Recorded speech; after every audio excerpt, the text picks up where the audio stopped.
우리가 한 번, 두 번 가지고는 안 돼서 이러한 시간들을 우리가 가지게 되었습니다. 자, 두 번째 읽습니다. 시작. 성령의 절대 권위를 철저히 믿고 순종했던 언약도들의 성령 무호의 신앙을 공부받기 위함이다.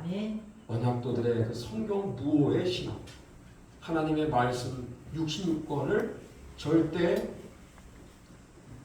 무호한 1.1획도 오류가 없는, 오점이 없는 하나님의 말씀으로 믿었던 성경 무호의 그 신앙, 그것이 바로 스코틀랜드 언약도들의 그분들의 결국은 신앙과 삶이었습니다. 그래서 우리가 이것을 배우고자 이제 우리가 오늘부터 시작을 합니다.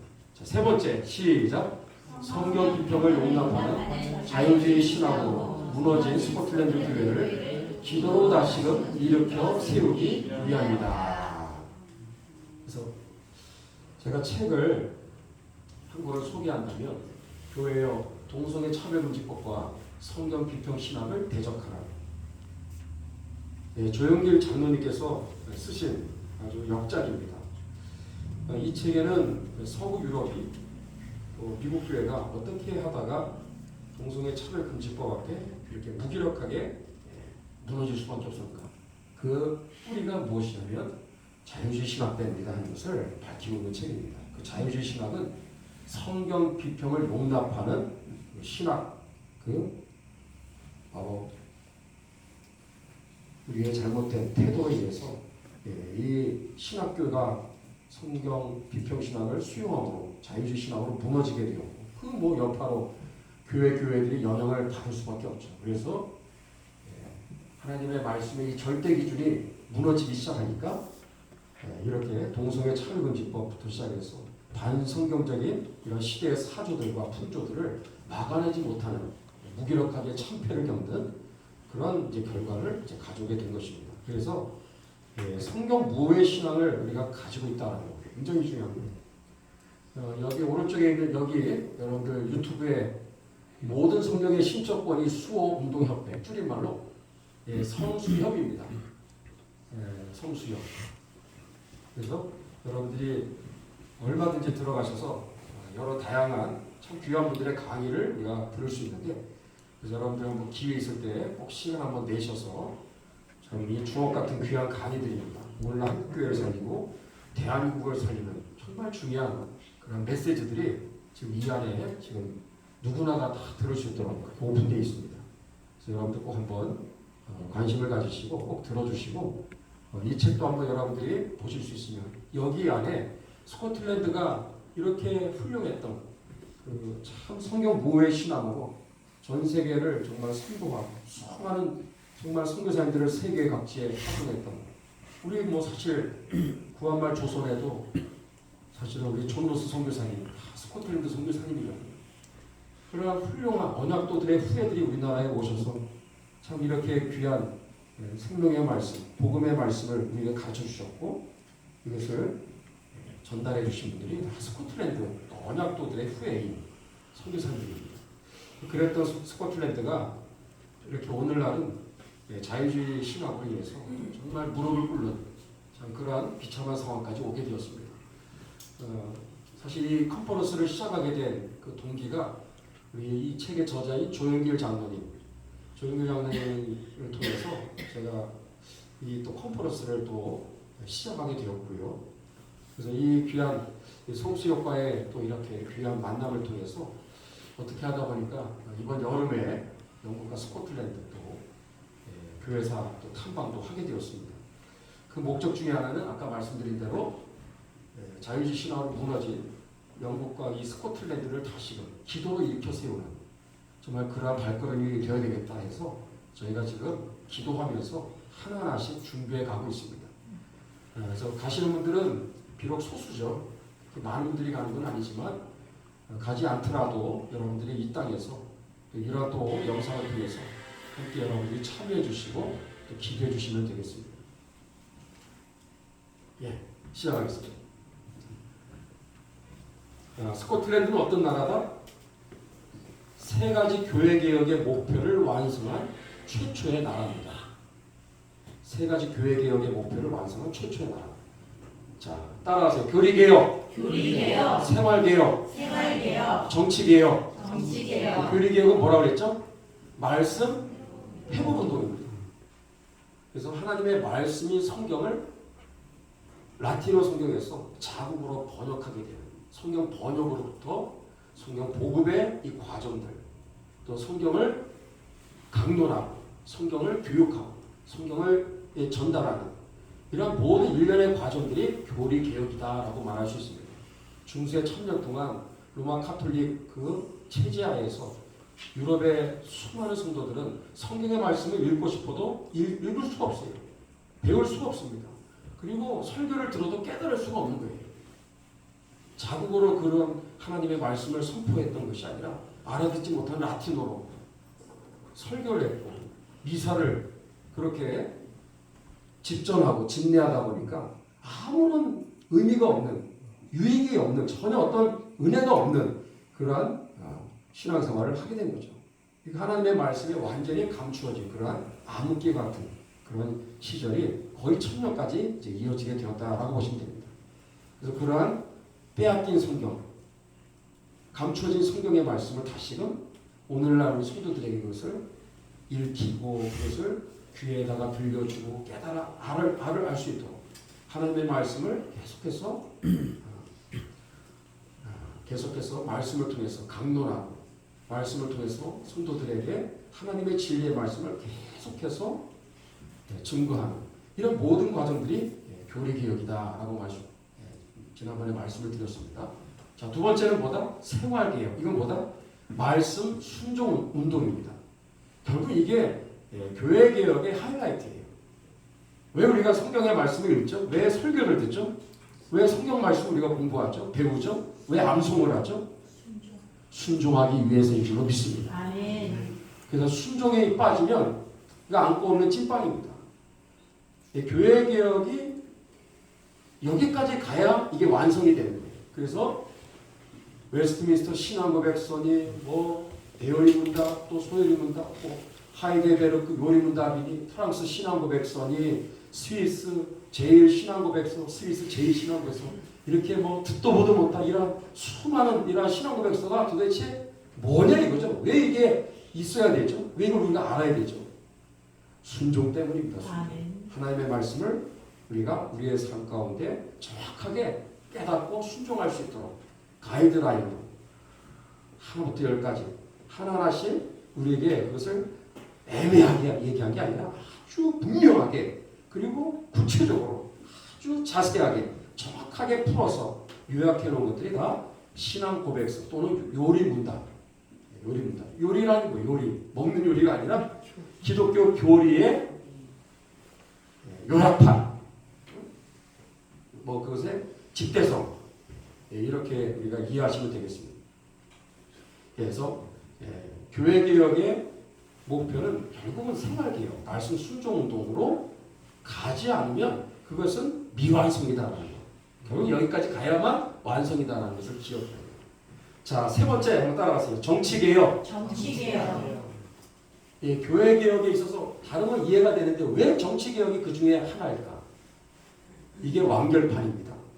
첫 번째, 두 번째가 여러분 이게 그냥 알아서 되는 게 아니라 하나님의 말씀을 회복하고 말씀을 순종하게 하기 위해서는요. 교회 안에 정치 개혁이 이루어져야 되는데 로마 카톨릭 체제하에서는요. 절대로 이것은 불가능합니다. 교황제도, 주교제도, 사제제도 이렇게 상하 계급 구조와 같은 그래서 교황으로부터 주교, 사제가 일반 성도들로 하여금 말씀을 전혀 깨닫지 못하도록 자기들이 독점하고 있어요. 이 라틴어 성경을. 또 자기들도 성경을 배우지도 않고 성경에 무지하고 알아들을 수가 없으니까 자기들조차도 말씀을 무슨 말인지를 자기들도 이해를 못하고 해석을 못하니까 설교가 사라진 시대가 된 거죠. 이러한 잘못된 구조를 다 타파하고 성경에서 말하는 구약의 모세오경부터 시작해서 특히 신약의 사도행전부터 해서 바울서신에 나오는 수많은 교회서신에서 밝히 드러난 대로 성경에서 말하는 그 교회 원형, 즉 뭐죠? 장로교회 제대로 돌아가는 것. 그것이 교회 개혁의 결국은 완결판입니다. 그럼 장로교회가 왜 이게 중요하죠? 다른 또 여러 교파들이 있지만 다 똑같은 입장이라고 저는 생각하지만 장로교회는 내가 장로교회 목사로서가 아니라 장로교회 자체가 말씀 회복과 말씀 순종 운동에 있어서 이 모든 삶을 살아낼 수 있도록 정말 가장 확실하고 가장 그리고 정확하고 그리고 가장 완벽한 정말 이것은 하나님이 만들어 놓으신 시스템입니다. 그래서 교회에 성도들로 하여금 말씀을 제대로 깨닫고 은혜 받고 말씀으로 무장하고 말씀에 정말로 진리를 알아서 그 말씀대로 살아낼 수 있도록 하는 데 있어서 가장 하나님이 만들어 놓으신 정말 탁월한 그 하드웨어 시스템이 뭐냐 그 인프라가 장로교 제도가 돼요.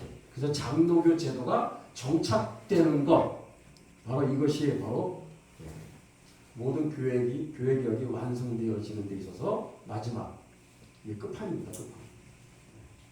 활용 정점. 그 얘기를 좀 먼저 나누도록 하겠습니다. 이게 안 되는데 좀 넘겨주세요.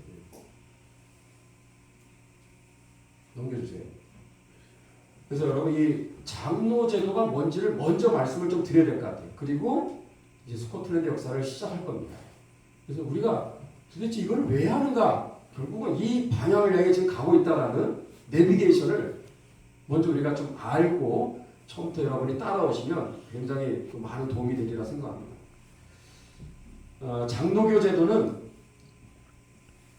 일단 교회 안에서의 이 장로 제도를 좀 먼저 나누고 그 다음에 교회 뛰어넘어서 노예와 이 총회라고 하는 또 이 중요한 교회 바깥에 이러한 중요한 구조에 대해서도 잠깐 나누도록 하겠는데 먼저 교회 안에 각 지교회마다 다 우리 장로교회는 거의 비슷합니다. 다 항존직이라고 여러분 다 들으신 분들은 다 아시겠지만 교회가 웬만한 또 규모를 갖추게 되면 다 장로님들이 계시고 그렇지 않습니까? 그래서 이 장로교 할 때 이 장로교 우선 교회 안에 항존직이 있다는 것을 기억해야 돼요. 항존직은 뭐냐면 종신직이 아닙니다.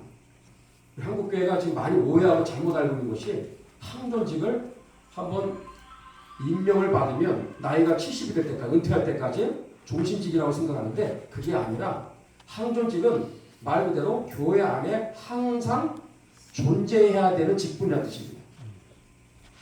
칼빈이 제네바에서 목회했을 때는 이 항존직은요 임기가 1년이었어요. 여러분 아세요? 임기가 1년 로테이션으로 돌아갔습니다. 이따 말씀드릴게요. 자, 그래서 이 항존직 교회 안에 항상 있어야 되는 직분을 4개로 얘기했어요.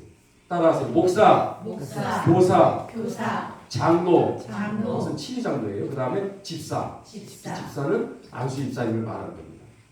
그 중에서 이 장로는 목사, 교사, 치리장로를 다 통합해서 장로라고 말하는 거예요. 목사는 치리장로이면서 설교장로라고 말합니다. 목사는 두 가지를 다 갖고 있어요. 말씀을 전하는 설교장로이기도 하고 또 성도들을 또 다스리는 목양이라는 게 다 뭐예요? 교회 성도들을 돌보고 또 성도들을 위로하고 격려하고 또 성도들을 어떤 땐 어르고 달래고 이 모든 것들이 다 목양에 해당하는 것이 다 치리가 되겠습니다. 그래서 치리장로까지 겸하고 있는 거죠. 교사는 뭘까? 이 교사는 교회학교 교사가 아니라 신학교 교수를 말하는 거예요. 신학교 교수. 교회 개혁에 있어서 이 교회 4가지 항변 직분의 이 교사는 교회학교 교사가 아니라 신학교 교수로 그렇게 임명을 한 거예요. 왜 그럴까? 교회 성도님들에게 끊임없이 교리를 가르치고자 이것은 전문적으로 신학을 제대로 공부한 교수의 자격증을 가진 사람이 이거를 하도록 그렇게 교회에서 직분을 이렇게 세운 겁니다. 에베소서 4장 11절 12절에 근거해서 교회 안에 목사와 함께 교사라고 거기 나오죠. 성도들을 온전케 하는 그 목적을 위해서 교사로 또 거기에 이제 임명을 하는 것이 바울 서신인 에베소서 4장 11절 12절에도 나오듯이 거기에 나오는 교사가 신학교 교수 그들의 목적은 뭐다? 임무는 역할은 교리를 가르치는 거예요. 와 이거 굉장히 중요하죠. 이 부분이 오늘 한국교회 많이 약화되어 있습니다. 사실 이렇게 원래는 교회의 시스템을 만들어 놓은 거예요. 그 다음에 치리장로는 뭘까요? 이게 중요한 아주 핵심이에요. 목사 혼자서 저희 교회는 뭐 신학교 교수는 없죠. 제가 혼자서 다 알아서 교리 교육도 가르치고 이것도 다 사실은 교사가 해야 될 역할이 되겠습니다. 예, 그런 일들을 지금 겸해서 저도 같이 하고 있는 거예요. 근데 치리장로가 뭘까요? 치리장로는 목회자 한 사람이 교회를 다 담당할 수가 있다 없다? 없다. 다 할 수가 없어요. 교인이 뭐 한두 명이면 뭐 얼마든지 하지만 교인이 수십 명, 수백 명, 수천 명, 수만 명이 되면요. 장로님이 함께 목회 동역자로서 섬겨야 되는 거예요. 이 치리장로는 무엇이냐? 이게 중요한 거예요. 목사는 무엇에 전념을 다해야 되는 그러한 직분이냐면 하나님의 말씀을 말씀대로 가르치는 그리고 말씀을 제대로 설교하고 하나님의 말씀을 성도님들한테 이것을 계속해서 교육하고 말씀을 가르치는 말씀에 정말 전무해야 되는 거예요. 왜 그러죠? 성도들로 하여금 말씀대로 살아가게 하기 위해서는 일단 성경의 말씀을 해석하고 오늘의 말씀에 그것을 적용하고 하나님의 말씀을 선포하는 이 설교가 있어야 되는 거예요. 또는 성경 공부를 통해서 또 말씀을 가르치고 또 저희 교회 같은 경우는 또 하이델베르크나 웨스트민스터 신앙고백서나 이러한 대열리구다 이런 것들을 가르치는 이유가 말씀을 더 확실하게 더 자세하게 더 정확하게 깨닫게 하기 위해서 이러한 말씀 사역이 굉장히 중요한 거죠. 그러면 치리장로의 역할은 무엇일까요? 이게 여러분들 정말 깜짝 놀라야 될 일이에요. 지금의 교회 우리 한국교회의 이 장로님의 역할은요. 원래 교회에 설계된 의도했던 장로님의 역할과 그 직분에서 많이 벗어나 있습니다. 원래 치리장로님의 역할은 목사님이 이렇게 주일날 또 주중에 말씀을 강단에서 설교하시면 성도들이 아멘 아멘하고 깨닫고 은혜를 받잖아요. 그러면 장로님은 교회에서 제일 중노동이라고 할 수 있는 고된 그러한 직분이 바로 이 치리장로입니다. 치리장로님은 성도들을 한 분 한 분 돌아보면서 목사님을 통해서 선포된 그 말씀대로 성도들이 살아가고 있는지를 살피는 일을 누가 해야 돼요? 치리장로님이. 목사님은 또 같이 하는 겁니다. 혼자 다 못하니까. 치리장로님이 해야 되는 거예요. 그러면 치리장로님은 생업이 있을 텐데 그 직업을 다 뭐 그러면 그만두라는 것이냐? 아니요. 직업은 직업대로 생업은 생업대로 하면서 교회 성도들을 돌아보는 일을 해야 됐으니 얼마나 그게 고된 중노동이겠어요. 그래서 지금도 유럽의 개혁교회 중에서는요. 치리장로님의 임기가 몇 년? 종신직이 아니에요. 1년. 1년하고 또 어떤 때 4년. 왜 그런지 알아요? 너무 힘드니까. 그래서 여러분 교회 장로님이 임직되면 위로해 드리셔야 돼요. 어쩌다가 장로님이 되셨어요.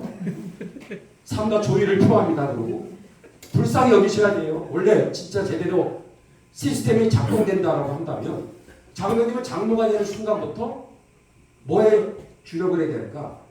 신방이에요. 신방. 그 주중에 생업은 또 생업대로 하면서 성도들의 가정을 목사님과 함께 또 때로는 장로님이 또 같이 뭐 두 분, 세 분이서 이렇게 같이 운전하면서 성도들의 집을 돌아보면서 주일날 선포된 그 말씀대로 성도들이 살아가고 있는지 아닌지를 살피고 그리고 그렇게 살지를 못한다 그러면 따끔하게 훈계를 하고 또 때로는 위로도 하고 격려하고 그런 일을 하라고 세운 직분이 뭐다? 치리장로입니다. 치리장로. 여러분 아시겠어요? 그래서 성도들로 하여금 말씀대로 살아가도록 그래서 장로교는요 정말 끝내줍니다. 이 시스템이 제대로만 작동되고 기능이 제대로만 운영이 된다면 하나님의 말씀대로 살아갈 수밖에 없는 그러한 정말 거룩한 교회가 될 줄로 믿습니다. 아멘. 그 이 작동이 여러분 어디까지 가느냐? 권징까지 이게 교회에 이게 적용이 되잖아요. 그래서 그냥 예를 들어 교회 성도들이 주일날 계속 빠져. 아무런 이유 없이 빠져요. 계속해서 무단 결석한다든지 또는 성도인들이 자꾸 성도답지 못한 그러한 부도덕한 그러한 범죄 행위가 만약에 드러났다 그럴 때 그럴 때 어떻게 할 거예요? 그래서 권징이라는 게 적절하게 때로는 시행이 돼야 되는 거예요. 그래서 처음에 권징은 뭐예요? 조용히 가서 권면하는 거죠. 상처 안 받게.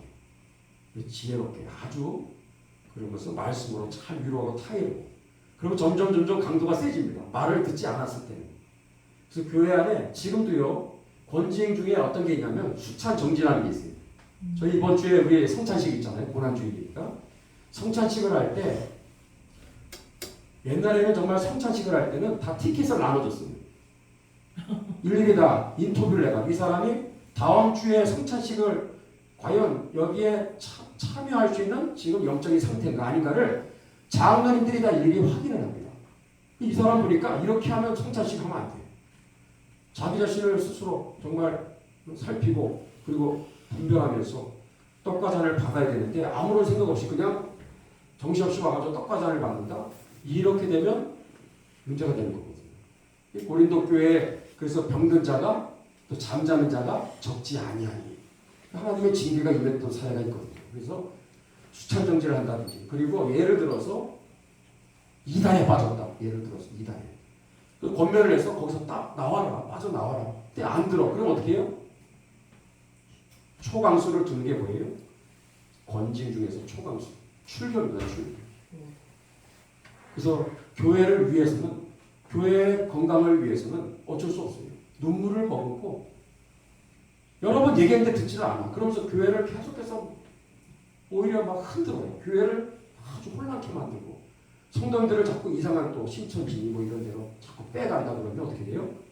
그럴 때는 목사가 나서 또 치리장로님이 나서서 권징을 즉각 시행해야 되는 거예요. 교회를 지켜야 되기 때문에. 아멘. 자, 이런 것들이 다 일련의 모든 과정들이 왜 그런가? 말씀 순종을 위해서 하나님이 이러한 직분을 세워주신 줄로 믿으시면 아멘. 아멘. 자, 이게 그래서 장로 제도가 이게 결국은 왜 이런 직분이 필요한가? 말씀대로 살아가게 하기 위해서 끊임없이 동기부여를 하고 계속해서 격려하고 또 계속해서 말씀을 계속해서 선포하고 강조하고 이런 것들이 다 왜 그런가?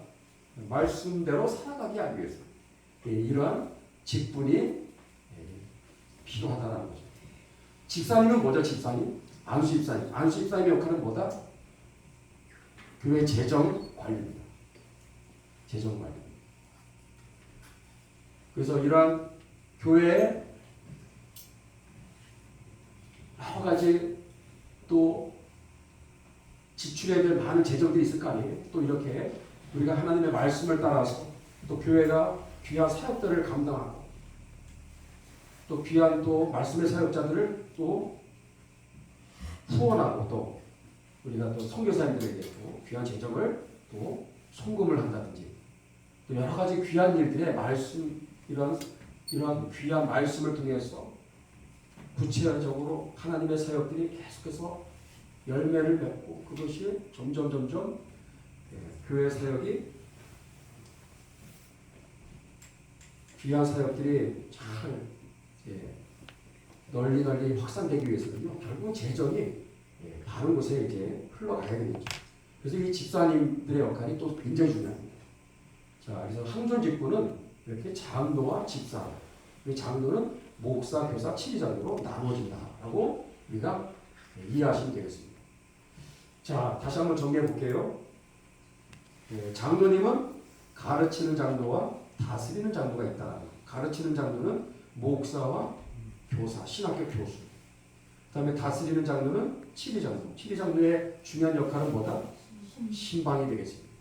또 교인분들, 또 상담도 거기에 다 들어가는 것이고, 또 훈계도 하고, 또 위로하고 격려하고, 이런 것들, 또 조문을 하고, 또 축하하고, 다 이게 뭐예요? 요람에서 무덤까지 성도들의 태어남에서부터 천국 가는 그날까지 함께 사는 거예요. 같이 울고 웃고 이 모든 일들을 목회자와 함께 목회자 혼자 다 감당 못하니까 이런 일들을 같이 하라. 그 목적은 뭐다? 하나님의 말씀을 잘 깨닫고 말씀대로 살아가도록 하기 위해서 이러한 신부군들이 이렇게 세워지게 된 것이다. 아시겠어요? 아멘. 자, 그런 면에서 로마 카톨릭은 하나님의 말씀의 회복 그리고 말씀의 순종에 있어서 아주 큰 걸림돌이 아닐 수 없습니다. 그래서 상하 이것은 명령 구조죠. 완전히 종교를 가장한 거의 뭐 이것은 전제 군주 제도나 마찬가지입니다. 근데 문제는 교황이나 대주교, 주교가 이런 성직자라고 하는 자들이 하나님의 말씀을 독점을 해서 말씀을 강탈해 가는 거죠. 오랜 세월 동안 성경을 일반 신도들이 읽지를 못하도록 완전히 그냥 차단해버리고 그런 일들을 이 사람들이 그냥 중간에서 떡하니 하나님과 이 성도들 사이에 이 중간에서 이 사람들이 그 역할들을 제대로 감당하기는커녕 오히려 하나님의 말씀으로부터 멀어지게 하고 무지하게 만드는 그러한 역사들이 이렇게 오랜 세월 왔다는 거죠. 그래서 교회개혁의 역사는 이러한 시스템을 붕괴시키고 원래의 교회의 원형이었던 장로제도로 돌아가는 싸움. 이 싸움은 정말 진리전쟁, 영적전쟁과 함께 체제전쟁의 싸움을 같이 동반했다는 거죠. 그래서 굉장히 복잡한 양상으로 가게 된 이유가 바로 이런 것, 바로 이것 때문입니다. 자, 장로제도, 이제 교회 안에서만 얘기하는 게 아니라 이제는 교회를 좀 우리가 뛰어넘어서 교회 위에 있는 노예와 총회도 우리가 좀 이해할 필요가 있겠죠. 로마 카톨릭의 개혁 구조는 아까 말씀드린 대로 그렇게 오랜 세월 흘러왔습니다. 반대로 개혁교회의 가장 큰 열매라고 할 수 있는 이제 이 장로회 제도가 이제 정착이 되는데 이 장로회 제도는 로마 카톨릭의 개혁 구조와는 180도 다릅니다. 수평 구조입니다. 평등 구조예요. 그래서 총회장이나 노회장이나 일반 교회 크든 작든 목사님들은요 위아래가 없어요. 다 똑같은 평등합니다. 다 똑같아. 그리고 이것은 회의체 중심의 구조예요. 회의체 중심. 회의할 때만 회의를 주재하는 총회장이나 노회장이 있으니까 그렇게 세운 것이지 그것이 무슨 권력이 아니라는 거죠. 철저한 수평 구조예요. 놀랍습니다. 이게 엄청난 이것이 교회개혁의 열매라는 것을 우리가 기억해야 되죠. 그래서 이 총회, 노회, 지교회 이게 도대체 뭐가 뭔지를 모르는 경우가 많은데 여러분 이게 결국은요 교회개혁의 가장 큰 열매 중에 하나가 이거예요. 교회 정치 개혁이 완성이 된 거죠. 그래서 우리 교회가 이렇게 아까 있는 대로 장로교 제도가 뿌리를 내렸다면 그 위에 노회, 그 다음에 총회가 이렇게 세워지게 되는데 이것이 스코틀랜드에서 최초로 시행이 됩니다. 스코틀랜드에서 최초로 시행이 됐어요. 제네바도 이렇게까지 완성이 아니거든요. 스코틀랜드는 나라 전체를 완전히 장로교 체제로 나라를 세우는 정말 인류 역사의 최초의 사례가 됩니다. 노회는 왜 필요할까? 노회. 그래서 우리는 이걸 알아야 돼요. 장로교회는 뭐다? 노회, 정치, 제도, 교회의 줄임말이에요. 장로교회라는 말, 장로교회. 프리스바이테리. 이 노회, 여러분 노회라는 말이 이 장로교회 할 때 바로 그 장로교회 뜻이 노회인가 아세요? 장로교회 할 때 그 장로교회가 교회 안에 이렇게 시무장모님들을 지칭해서 장로교회라고 말하는 게 아니라 노회, 정치, 제도, 교회의 줄임말이다라고 보셔야 정확한 겁니다. 장로교회의 꽃은 노회다라고 보시면 돼요. 교회는요 노회가 그러니까 별로 이렇게 피부에 와닿지 않은데 노회가 왜 중요한지를 우리가 알면 생각이 달라지죠. 노회는 왜 존재하죠? 일단 목사, 교육. 정말 하나님 보실 때 정말 신실한 그리고 정말 말씀과 진리의 사역자들, 그런 신실한 사역자들을 교육하고 그리고 교회 정말 그러한 목회자로 또 임직을 시키는 이러한 목사 임직 이 모든 과정은 다 누가 관여한다? 노예가 관여하게 돼 있어요. 노예. 목사 교육 그리고 목사 안수를 통한 목사 임직 다 노예가 하는 겁니다. 이 목사님이 교회에 청빙을 받아서 담임 목사가 되었다. 그러면 그 담임 목사 그 위임식 다 뭐예요?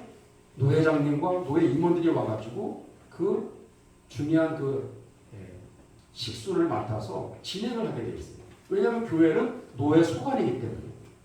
이 노예가 왜 필요하냐? 목사님들의 설교의 질을 높이기 위해서. 누구를 위해서요? 성도들을 위해서.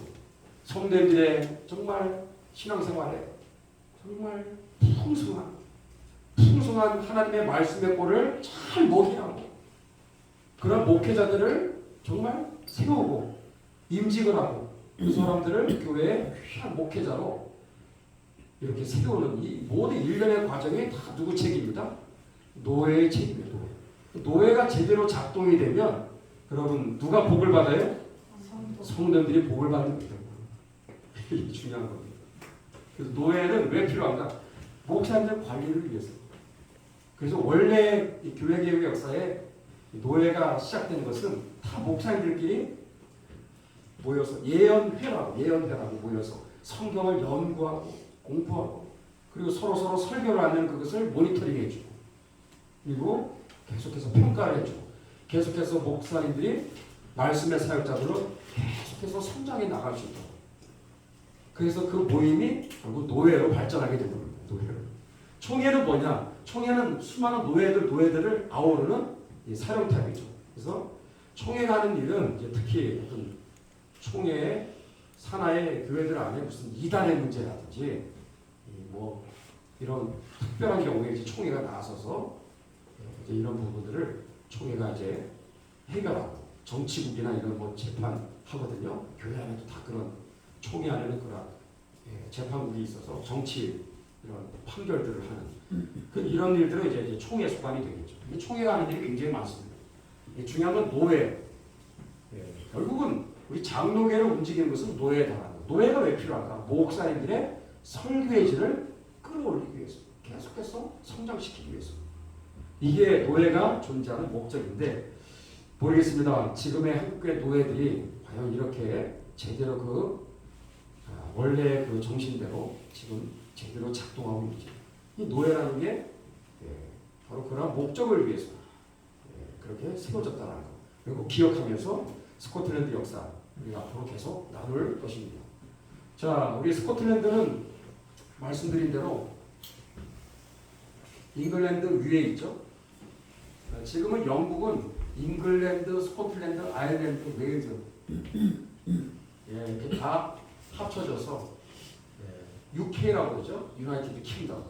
그러다가 1927년에는 여기 아일랜드가 또 이게 분립해 나가면서 독립해 나가면서 지금은 북쪽에 있는 북아일랜드와 이렇게 잉글랜드, 스코틀랜드, 웨일즈 이렇게 네 덩어리가 합쳐져서 UK, 유나이티드 킹덤. 그래서 영국 이렇게 지금 지칭하면 되겠습니다. 그래서 저는 그 당시에 썼던 용어를 내가 지금 쓰는 거예요. 잉글랜드, 영국이라고 쓰지 않고 잉글랜드라고 이렇게. 지금 스코틀랜드 이렇게 지금 나눠져 있습니다. 통합이 되어 있지 않은 아직 분리되어 있는 상태이기 때문에 그렇게 이해하시고 들어오시면 되겠습니다. 우리는 지금까지 잉글랜드의 교회개혁 역사를 4주 함께 살펴봤습니다. 잉글랜드가 저기 빨간색이었는데 로마 카톨릭이 지배하고 있었는데 교황과 관계를 단절하면서 앵글리칸 처치 국교회로 돌아서면서 저 잉글랜드의 정말 놀라운 변화들이 서서히 찾아오게 됩니다. 청교도의 역사가 그래서 시작이 되는데 무려 한 100년 이상 제가 1, 2, 3, 4, 5단계로 나누어서 지난주에 한번 말씀을 드렸습니다. 참 장구한, 참 험난한 그런 교회 개혁의 역사가 잉글랜드의 역사입니다. 자, 어쨌든 그걸 우리가 접고 오늘부터 이제 스코틀랜드 역사 우리가 이제 시작합니다. 스코틀랜드 이제 교회 개혁의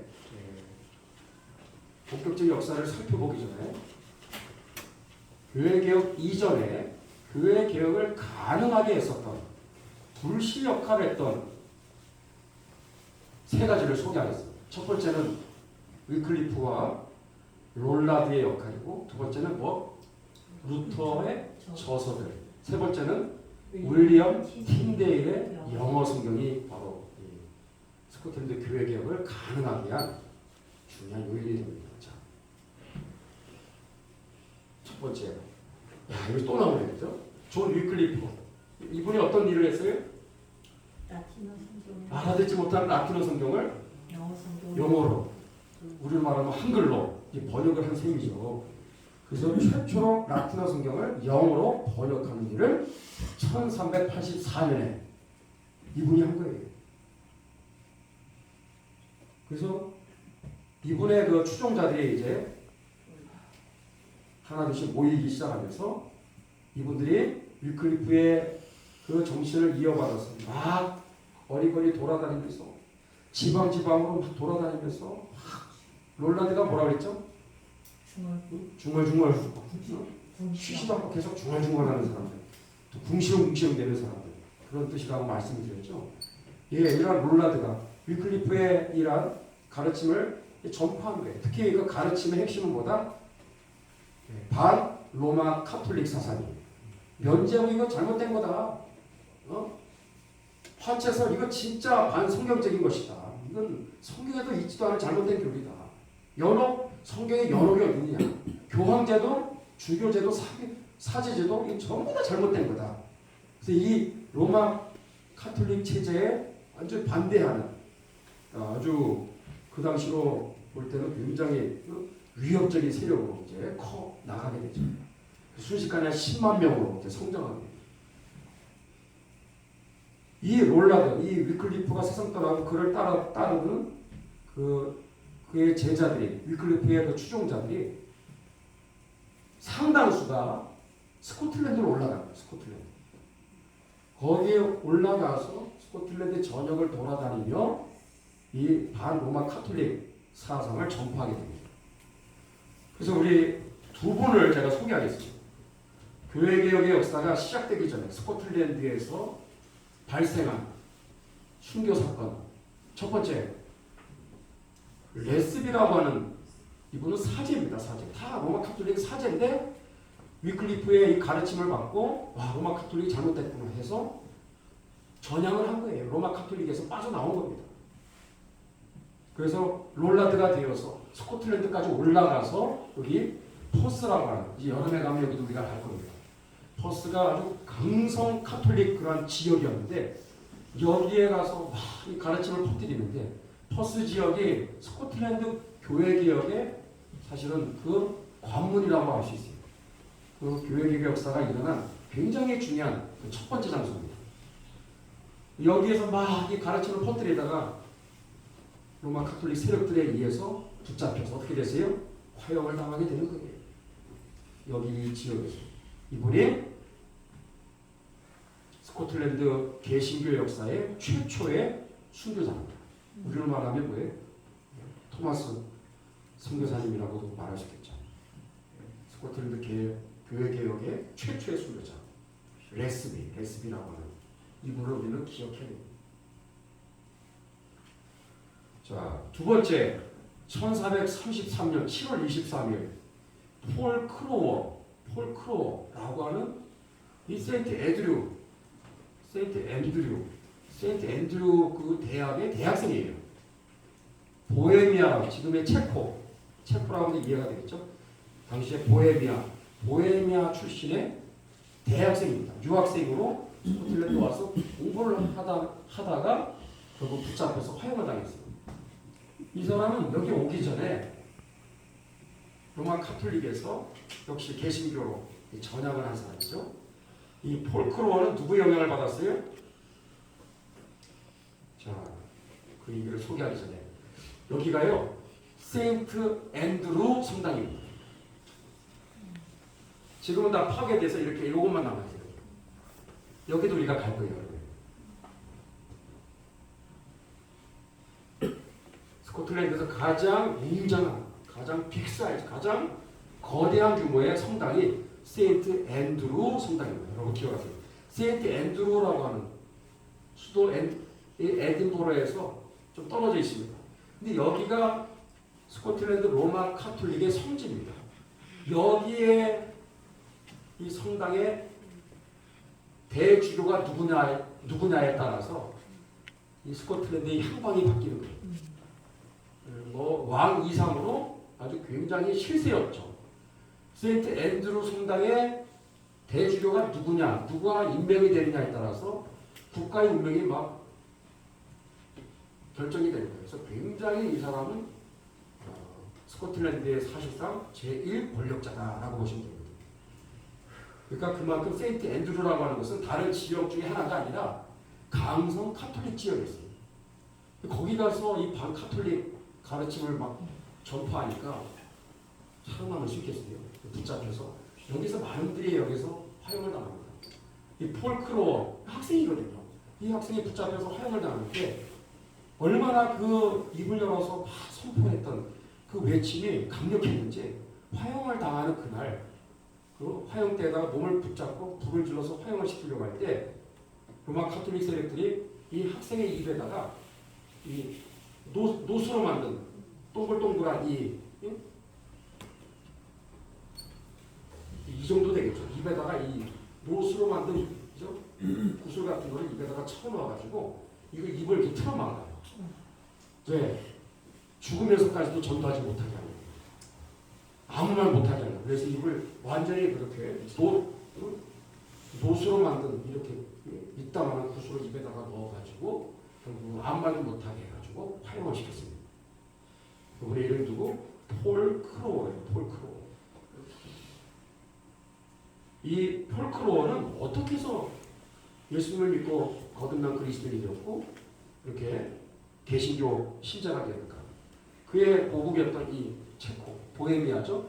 보헤미아에 그가 있었을 때 이 보헤미아는 바로 이 사람에 의해서 엄청난 속도로 교회 개혁의 역사가 확산되는 거죠. 누굴까 이 사람? 얀 후스입니다. 얀 후스. 얀 후스를 기억해야 해요. 얀 후스. 여기 체코, 여기 보헤미아는 유럽 대륙의 거의 뭐 중간 아니면 오른쪽 위에 있는 한참 내륙으로 한참 가야지 도착하는 것이 바로 저 체코 지역입니다. 이 체코 지역에 어떻게 하다가 이렇게 얀 후스라는 사람에 의해서 종교개혁이 아주 뜨겁게 불길이 막 번져가게 됩니다. 얀 후스는 누구의 영향을 받았을까? 역시 위클리프의 영향을 받았어요. 위클리프의 그 영향을 받아 그가 쓴 책들을 번역하면서 보헤미아 말로 그걸 번역하는 과정에서 이 야누스가 가장 큰 영향을 받습니다. 그래서 위클리프의 사실은 제자는 마찬가지입니다.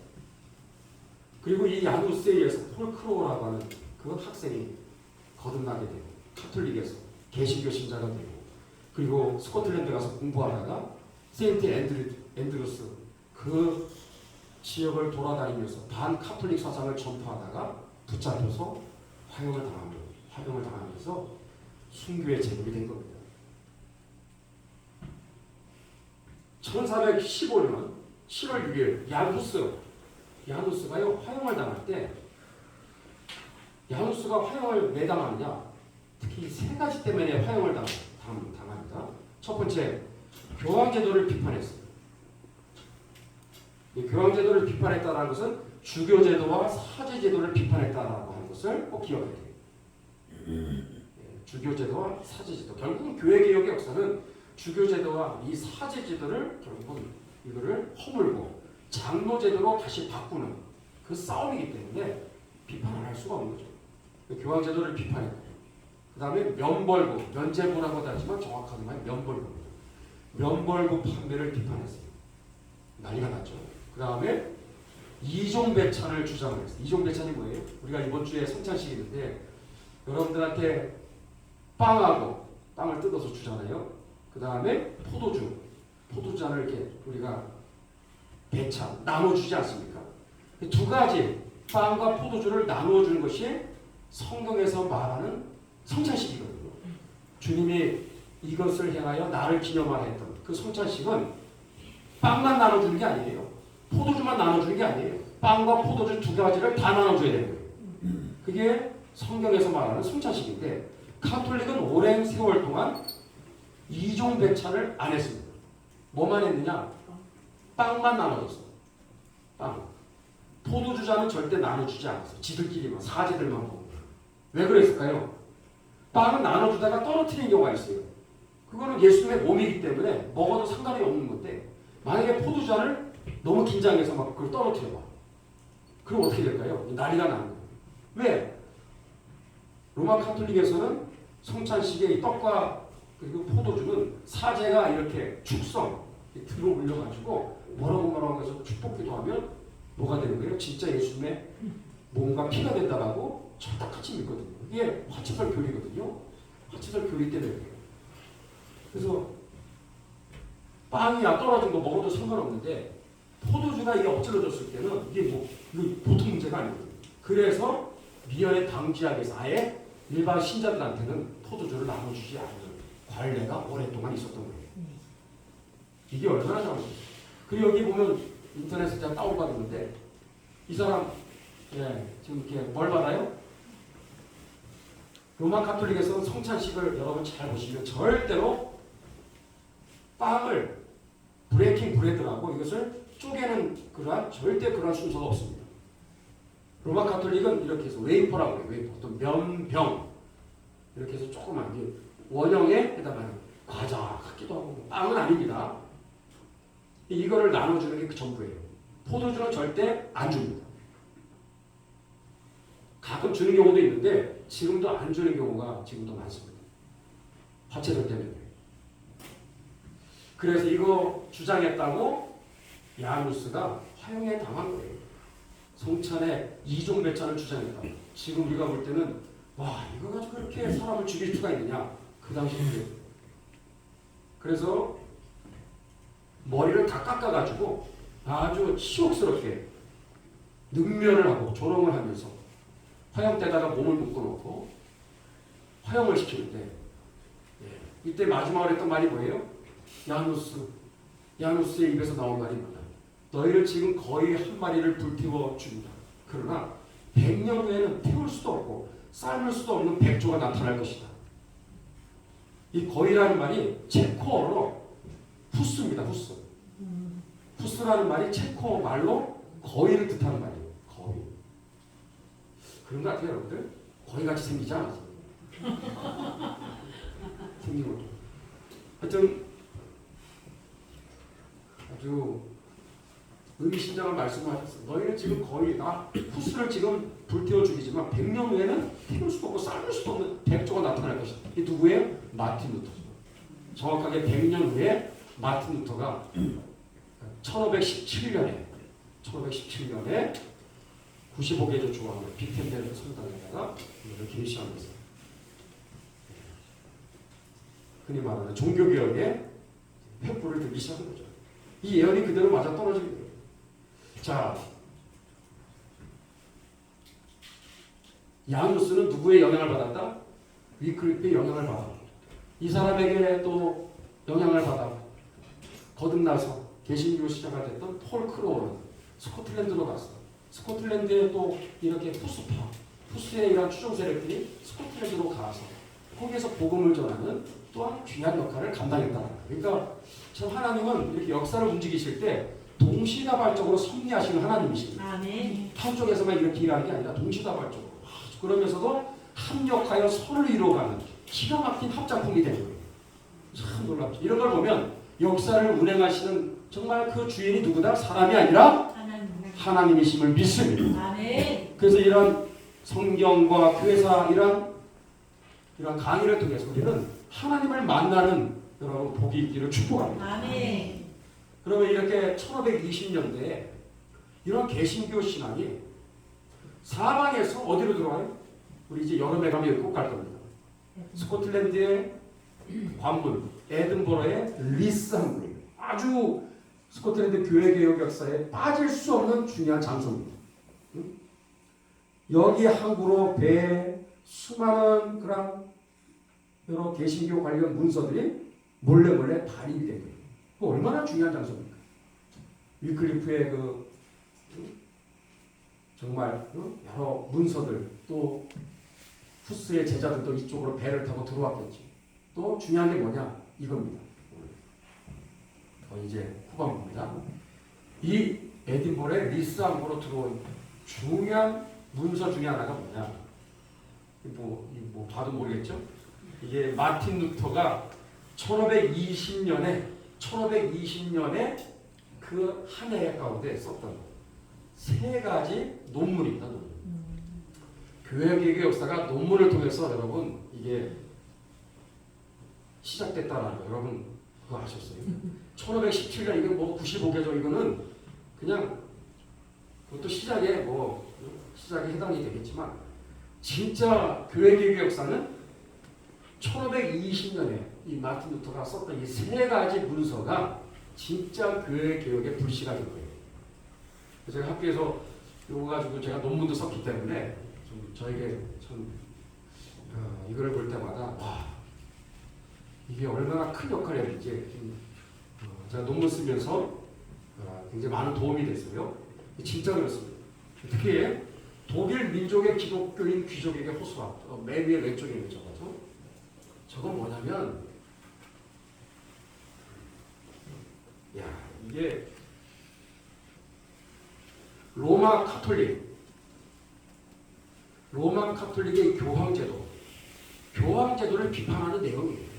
주교제도니 사제제도 이거 전부 다 이거 진짜 잘못됐다. 이건 반성경적인 이거는 성경에 전혀 근거가 없는 잘못된 이거는 구조다. 이거는 사라져야 된다. 이제 이런 것들을 독일 민족의 깨어있는 기독교인들 귀족을 일으키기 위해서 당신들이 나서야 되지 않겠느냐. 이런 교회 개혁에 있었어요. 당신들이 앞장서서 이 정말 교회 개혁의 기치를 높이 들고 당신들이 싸워야 되지 않겠느냐. 그래서 그들을 호소하는 거예요. 그게 불을 지르게 된 거죠. 두 번째는 뭐다? 교회의 바벨론 포로. 유럽에 있는 모든 성도들이 지금 바벨론의 지금 포로 생활과 똑같습니다. 교황의 주교의 사제에 지금 노예가 돼가지고 어떻게 노예가 됐다?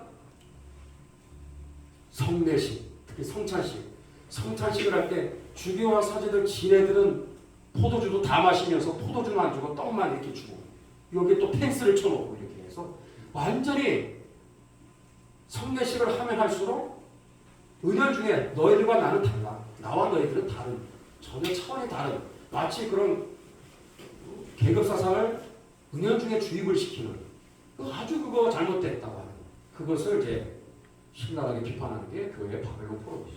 또 미사 정말 잘못됐다. 예수님을 십자가에 계속 못 박는 이 희생제사를 드리는 게 이게 성경적이냐. 예수님 십자가에서 단 한 번에 다 죄와 사망에서 우리를 예수님께서 죄값을 다 치르시고 누구든지 그를 믿는 자마다 멸망치 않고 죄사함 받고 하나님의 자녀가 되고 영생을 얻는 구원의 길을 열어주셨는데 뭐 하는 거냐 이거죠. 희생제사라는 게 이게 지금 이게 맞는 거냐? 이거 잘못된 거다. 이 우리를 노예로 만들고 있는 것이다. 그리고 미사뿐만 아니라 이 연옥설, 연옥도 이거 다 우리를 지금 옥죄로 우리의 신앙에 정말 이것이 우리를 포로로 만들고 있는 이거 사라져야 될 진짜 반성경적인 제도다. 그게 교회 바벨론 포로. 난리가 나죠. 세 번째, 기독교의 자유.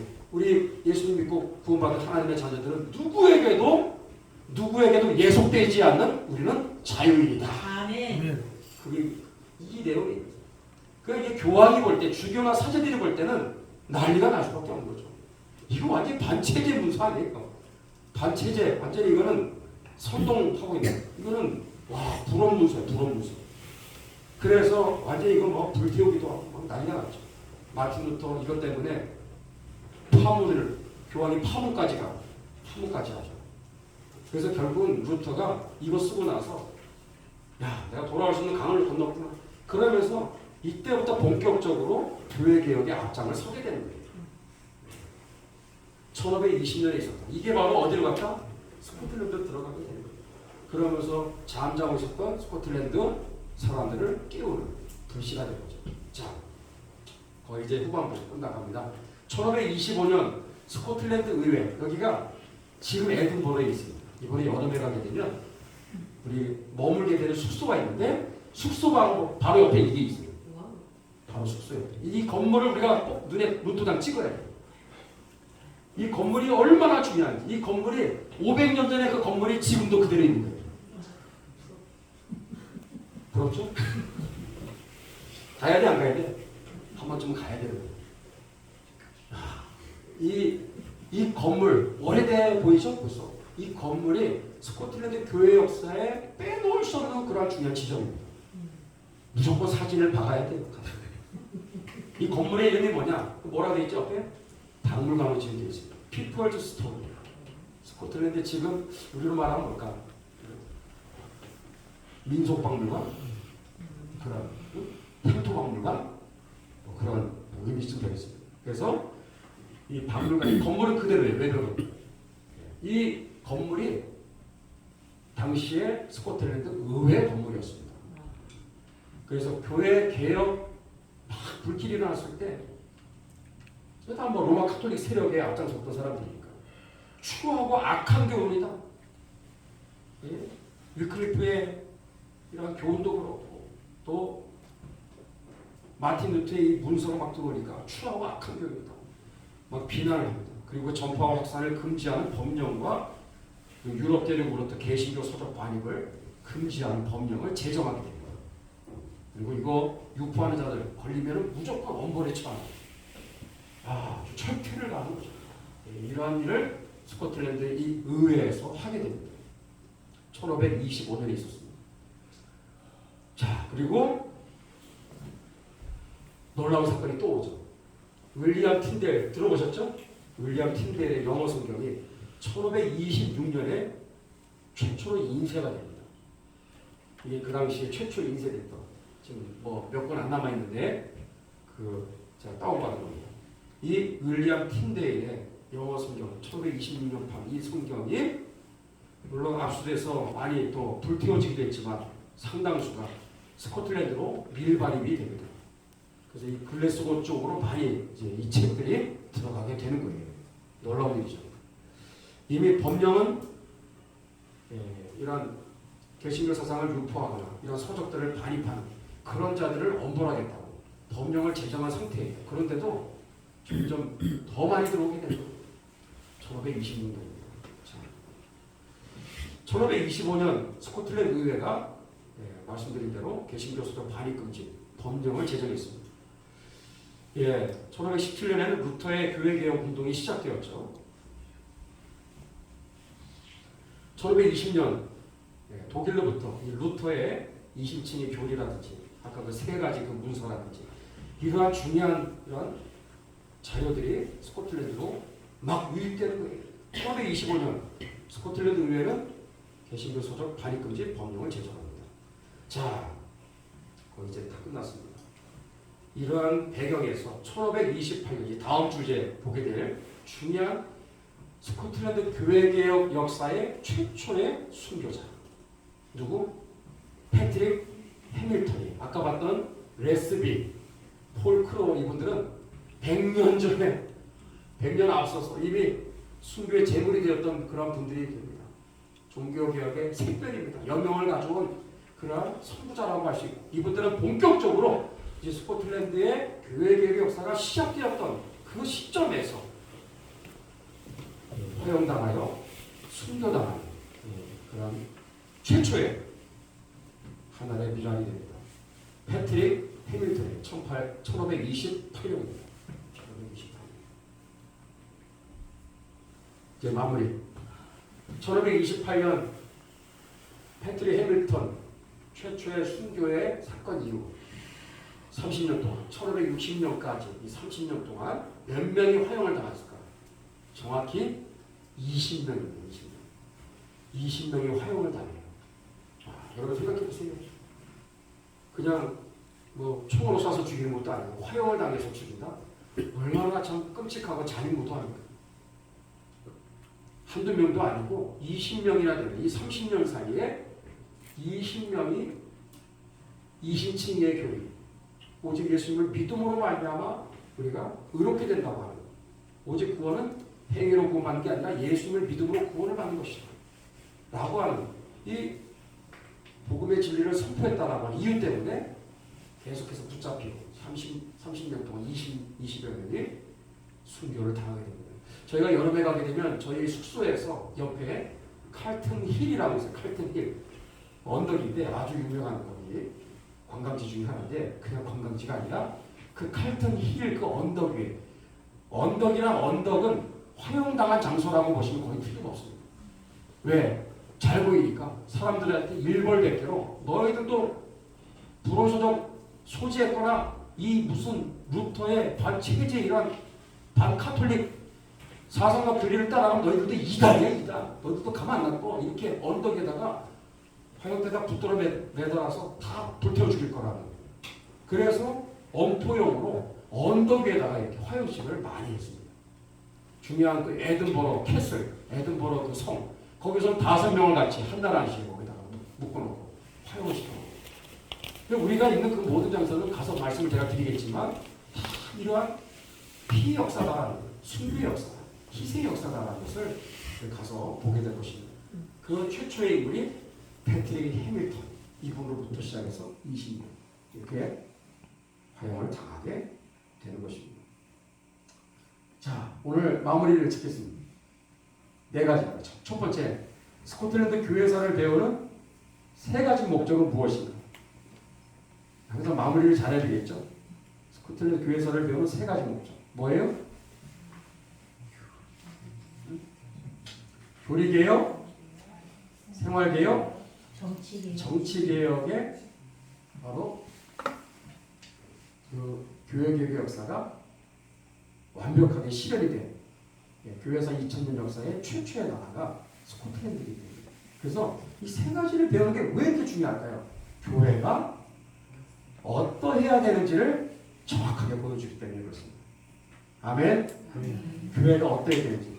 이 역사들을 보면 우리의 원래 교회의 원형의 모습을 여기서 발견해내는 거예요. 여러분 아까 혹시 처음 듣는 분도 있을 거 아니에요? 교회 장로제도라는 게 그런 의도를 깔고 만들었다. 생소한 분들이 있을 거예요. 우리는 안 배웠기 때문에. 저도 신학교에서 이렇게 배운 거 아니거든요. 이렇게 구체적으로 하나도 안 가르쳐 줍니다. 알아서 자기가 그냥 공부하거나 이렇게 찾아가야지 이런 거 정말 배우지를 못해요. 안타깝습니다. 왜 이런 교회의 역사가 중요한지, 무엇을 위한 교회 개혁인지, 하나님의 말씀을 깨닫고 그리고 그 말씀을 그냥 아는 것으로 끝나는 게 아니라 순종하는 열매로 우리가 이어가기 위해서, 또 그렇게 말씀 회복과 말씀 순종을 위해서 하나님께서 교회에 만들어 놓은 아주 놀라운 그런 시스템, 그런 하나님께서 만들어 놓은 교회의 제도가 뭐다? 장로교 제도, 장로교 제도.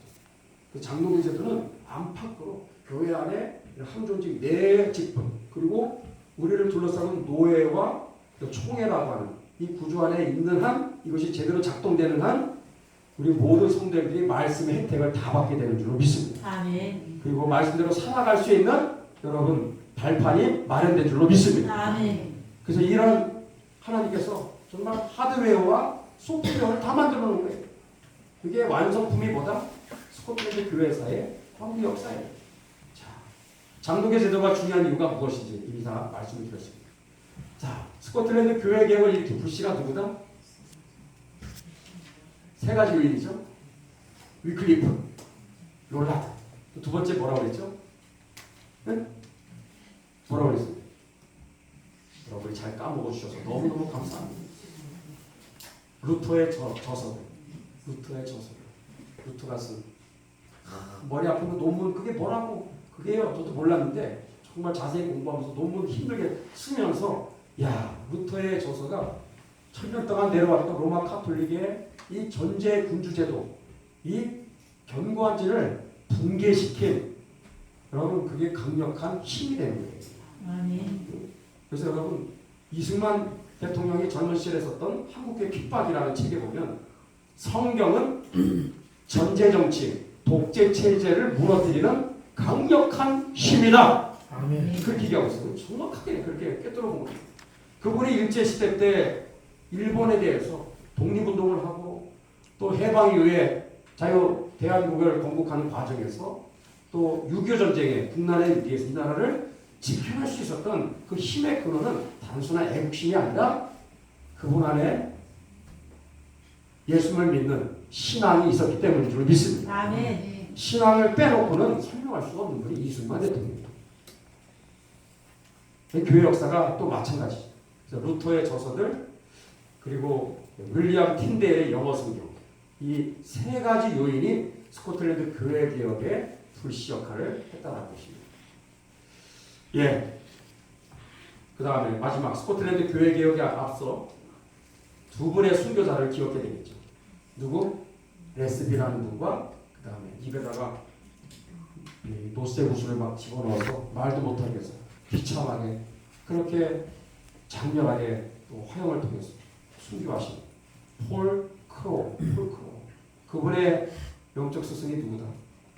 야누스의 제자임을 우리는 잊지 말아요. 야누스는 위클리프를 통해서 그렇게 카톨릭에서 돌이키는 그래서 참 체코 보헤미아 지역의 교회 개혁의 횃불을 들었던 위대한 하나님의 종입니다.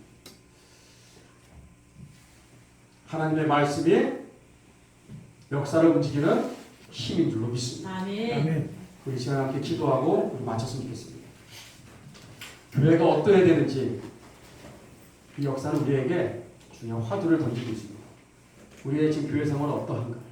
나는 지금 하나님의 말씀을 얼마나 지금 가까이 하고 있는가? 말씀 듣기를 얼마나 사모하고 있는가? 말씀 배우기를 얼마나 우리가 사모하고 있는가? 하나님의 말씀을 들었을 때 우리는 얼마나 지금 순종의 삶을 살아가는가? 몸부림을 치고 있는가? 우리 한국교회는 여기에서부터 사실은 회개해야 될 줄로 믿습니다. 아멘. 한간에 지금 교회 안에 좌도 아니고 우도 아니고 우리는 중도다 이렇게 말하는 경우가 있지 않습니까? 진짜 잘못된 거예요. 하나님의 말씀 앞에 여러분 중도는 없습니다. 중도는 없습니다. 아멘. 선과 악의 싸움인 줄로 믿습니다. 아멘. 아멘. 진리와 비진리의 싸움이에요. 아멘. 거기에서 이것도 저것도 아니다. 나는 중도다. 나는 뭐 예수파다. 심지어 그렇게 말하는 거 무지의 소치입니다. 우리가 역사를 통해서 오늘날 대한민국을 잘 진단하고 대한민국에 가야 될 길이 무엇인지를 정확하게 알아야 되겠습니다. 아멘. 아멘. 성경 분명히 말합니다. 잠언에 보니까 악을 선하다 말하고 선을 악하다 말하고 의를 악이라 말하고 악을 의라 말하는 자. 이게 뭐예요? 이사야 5장에 나오죠. 하나님의 화가 있는 것입니다. 하나님의 진노가 있는 것입니다. 아멘. 자, 우리는요 하나님의 말씀 앞에서 우리가 얼마나 제대로 깨닫고 순종하는 삶을 살아가고 있는가. 우리가 먼저 회개하는 그런 시간이 되어야 되겠습니다. 아멘. 주님, 우리가 섬기는 교회, 우리 한국교회를 예수님의 이름으로 축복합니다. 아멘. 아멘. 말씀으로 돌아가게 도와주시옵소서. 하나님의 말씀에 회복운동이 일어나게 도와주옵소서. 아멘. 그 말씀이 어떤 말씀? 1.1획도 오류가 없는 무한 오류가 없고 실수가 없는 오점이 없는 완벽한 정확무한 하나님의 말씀인 줄로 믿습니다. 아멘. 창세기부터 계시록까지 기록된 66권의 하나님의 말씀 이 절대 무한 신적권의 하나님의 말씀을 우리가 믿음으로 고백하고 이 말씀으로 무장하게 하여 주시옵소서. 아멘. 말씀이 서라 그러면 서게 하여 주옵소서. 아멘. 기다리라면 기다리게 하여 주옵소서. 아멘. 싸우라고 그러면 싸우게 하여 주시고 아멘. 죽으라고 그러면 죽는 순교에까지 정말 나아갈 수 있는 이러한 신앙 우리가 본받고 따라가야 될 줄로 믿습니다. 아멘. 다 뭐예요? 하나님의 말씀에서부터 시작되는 거예요. 주님 우리 하늘교회를 위시해서 우리 한국교회를 예수님의 이름으로 축복합니다. 오늘 스코틀랜드 교회사 첫 시간인데 교회가 어떠해야 되는지에 대해서 우리가 잠시 살펴봤습니다. 우리의 신앙이 이와 같게 도와주시옵소서. 아멘. 다시 말씀으로 돌아가게 도와주옵소서. 아멘. 그리고 앞으로 계속되어지는 이 교회사 컨퍼런스를 축복하여 주시고 아멘. 기름 부어 주시고 아멘. 성령으로 감화감동하여 주시고 아멘. 듣는 귀를 열어 주시고 아멘. 우리의 마음이 뜨거워지게 하여 주시고 아멘. 우리의 생각이 변화되게 하여 주시고 아멘. 가치관이 변화되게 하시고 아멘. 국가관이 변화되게 하시고 아멘. 역사관이 변화되게 하시고 세계관이 변화되게 하여 아멘. 주시옵소서. 아멘. 우리 주 이름 한번 부르면서 간절히 한번 우리 하나님 앞에 간절히 기도하겠습니다.